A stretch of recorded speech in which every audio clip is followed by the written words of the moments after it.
তো hello guys, আজকে ছিল সাফ উমেন চ্যাম্পিয়নশিপ 2026-এর সেমিফাইনাল। প্রথম সেমিফাইনাল ছিল নেপাল এবং বাংলাদেশের মধ্যে। সেই সেমিফাইনালটা খুব হাড্ডাহাড্ডি হয় এবং বাংলাদেশ লাস্ট 90 মিনিটে অ্যাট এ টাইমে তারা ওন গোল পেয়ে যায় এবং সেই ওন গোলের সুবাদে তারা 2-1 নেপালকে হারিয়ে করে ফাইনালে উঠে যায় সাফ উমেন চ্যাম্পিয়নশিপে। বাংলাদেশ তো প্রথম টিম হিসাবে সাফ উমেন চ্যাম্পিয়নশিপে ফাইনালে উঠে যায়। এরপর দ্বিতীয় ম্যাচ ছিল ইন্ডিয়া এবং ভুটানের মধ্যে। তো সেই ম্যাচে ইন্ডিয়া অনেক কষ্ট করে ভুটানকে হারিয়ে করে তারাও ফাইনালে জায়গা করে। তো একবার ম্যাচের ব্যাপারে বলে দিই, তো এই গেম প্লে যেটা ছিল ইন্ডিয়ার আমার কোনো মতেই পছন্দ হয়নি। আজকের গেম প্লে খুব একটা খারাপ খেলেছে ইন্ডিয়া। কোনো মতে একটা গোল করে ভুটানকে হারিয়ে করে তার ফাইনালে উঠে, সেটা তো ভালো জিনিস, কিন্তু গেম প্লে দেখে আমার সেরকম কিছু মনে হয়নি যে ভালো গেম প্লে দেখিয়েছে। আগের যে দুটো গ্রুপ স্টেজের ম্যাচ ছিল বাংলাদেশ এবং বাংলাদেশের সঙ্গে, সেই ম্যাচগুলো তারা আউটস্ট্যান্ডিং খেলেছে এবং অ্যাটাকিং যেমন খেলছিল সেরকম ডিফেন্সিভও ভালো খেলছিল বাংলাদেশ এবং মালদ্বীপের বিরুদ্ধে। কিন্তু এই ভুটানের বিরুদ্ধে যে ম্যাচটা, সেখানে ডিফেন্সিভও অনেক মিস্টেক দেখা গেছে এবং অ্যাটাকিং থার্ড এবং মিডফিল্ডার পজিশনও খুব একটা ভালো খেলেনি ইন্ডিয়া। আমাদের টিম 2-3টা স্টার্টিং 11 প্লেয়ারকে বসিয়ে করে ভুটানের বিরুদ্ধে ইন্ডিয়া উমেন্স টিমের কোচ খেলতে নেমেছিল, যেমন হচ্ছে প্রেয়ারি, খাকা এবং 2-3 জন প্লেয়ারকে সাবস্টিটিউটে রেখেছিল। কিন্তু প্রথম ম্যাচ শুরু হওয়ার থেকে আমাদের ইন্ডিয়া টিম সেরকম মোটিভেশন দেখা যাচ্ছিল না তাদের বডি ল্যাঙ্গুয়েজে যে আমাদেরকে ম্যাচ জিততেই হবে। এবং তারা খুব খুব একটা খারাপ খেলছিল এবং পাসিংও ঠিকঠাক হচ্ছিল না, অ্যাটাকিংও ঠিকঠাক হচ্ছিল না।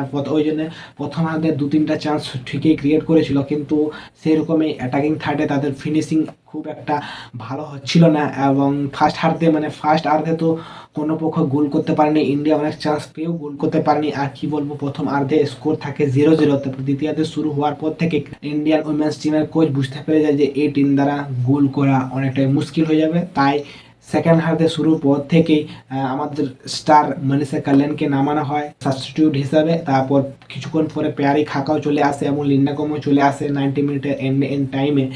তারপরে ম্যাচে আসার পর থেকেই অ্যাটাকিংয়ে ধার বাড়ায় এবং সে অ্যাটাকিং থেকেই 60 মিনিটের মাথায় ইন্ডিয়া একটা গোল করে লিড নিয়ে নেয়। তারপরে ভুটান অনেক চেষ্টা করেছিল, কিন্তু ইন্ডিয়া অনেক গোল সুযোগ পেয়েছিল কিন্তু গোল করতে পারেনি। অ্যাটাকিং থার্ডে খুব একটা ভালো আজকের ম্যাচে খেলতে পারেনি ইন্ডিয়া।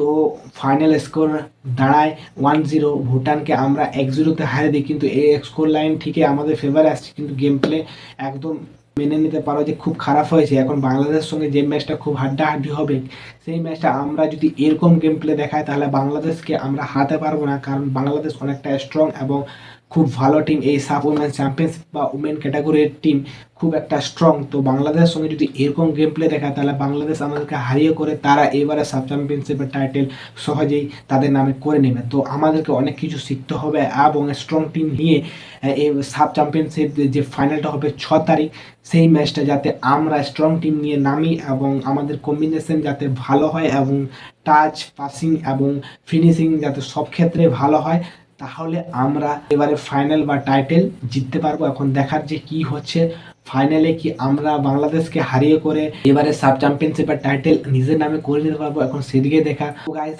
আজকের গেম প্লে দেখে তো আমার তো পুরো মুড খারাপ হয়ে গেছে। কেমন লাগলো আজকের ইন্ডিয়ার গেম প্লে, তোমাদের অপিনিয়ন কমেন্টে জানাও। তো এইবারে সাব চ্যাম্পিয়নশিপের ফাইনাল কে জিতবে সেটাও তোমরা কমেন্টে জানাতে পারো। তো আজকের ভিডিওটা এইটুকু। ভিডিও যদি ভালো লেগে থাকে তো একটা লাইক করো এবং চ্যানেলে প্রথমবার এসে থাকো চ্যানেলটাকে সাবস্ক্রাইব করতে ভুলবে না। তো ঠিক আছে গাইস, দেখা হচ্ছে নতুন কোনো ভিডিওতে।